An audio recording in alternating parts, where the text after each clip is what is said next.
Police were this morning searching the home of the owner of the Polish supermarket destroyed in an explosion on Sunday after arresting 3 men on suspicion of the manslaughter of the 5 people killed in the blast.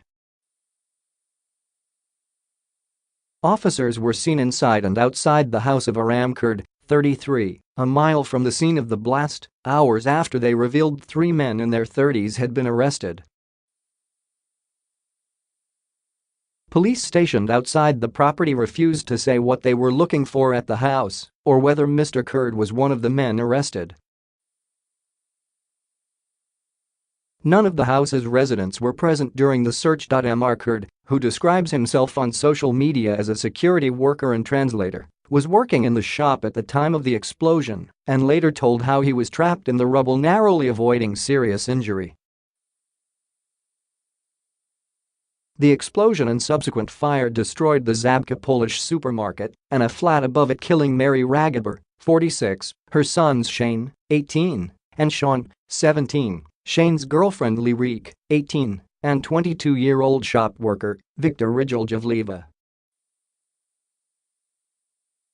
Leicester police earlier confirmed they had arrested 3 men in their 30s, 1 each in the East Midlands, the northwest of England and East Anglia, on suspicion of manslaughter. Mrs. Rageber moved into the 2-bedroom property in Leicester 4 years ago along with her husband, Jose Ragubir, 58, and the couple's youngest son, Scotty, 15. Mr. Ragubir was at work at the time of the incident on Sunday night, while Scotty was pulled from the rubble by a passerby and is being treated in hospital.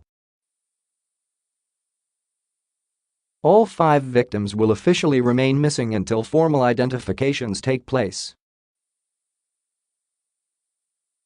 But police say this process could take some time. Announcing the arrests, officers said there remained no evidence the explosion had any connection with terrorism.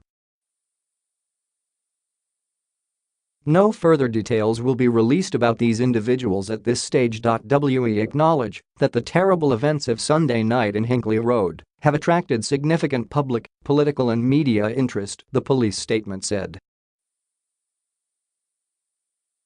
Mr. Kurd, who only opened the shop in December, told reporters how he cheated data in the explosion because he had gone to the back of the store to get a crate of beer when the blast happened.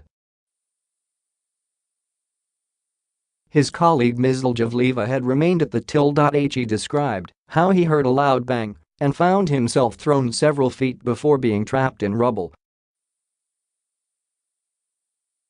After managing to haul himself free, he shouted out for his colleague but could find no trace of her. Speaking to ITV Central, he said, "I was shouting Victor Rija. Victor Rija. Victor Rija. I don't know how it happened. It was a big noise. I found myself up and then to the floor. For 2 or 3 minutes I couldn't feel anything. I was looking up, my eyes were open. I managed to pull himself from the rubble and climbed into the neighboring garden." He said at the time he was unsure about what had happened to the residents of the flat above, but described them as good people. He added, "I feel sorry for those people who lost their lives. I don't know if they are kids or young. I don't know who's dead. Forget about the money, the most important thing is life." Earlier his friend Farah Ali Hamid, 30, told how Mr. Kurd opened the shop with a second co-owner.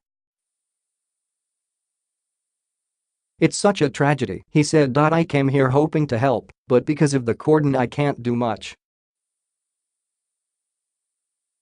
I'm not sure if it was a gas explosion, maybe something to do with the electric as they had a lot of spirits in there,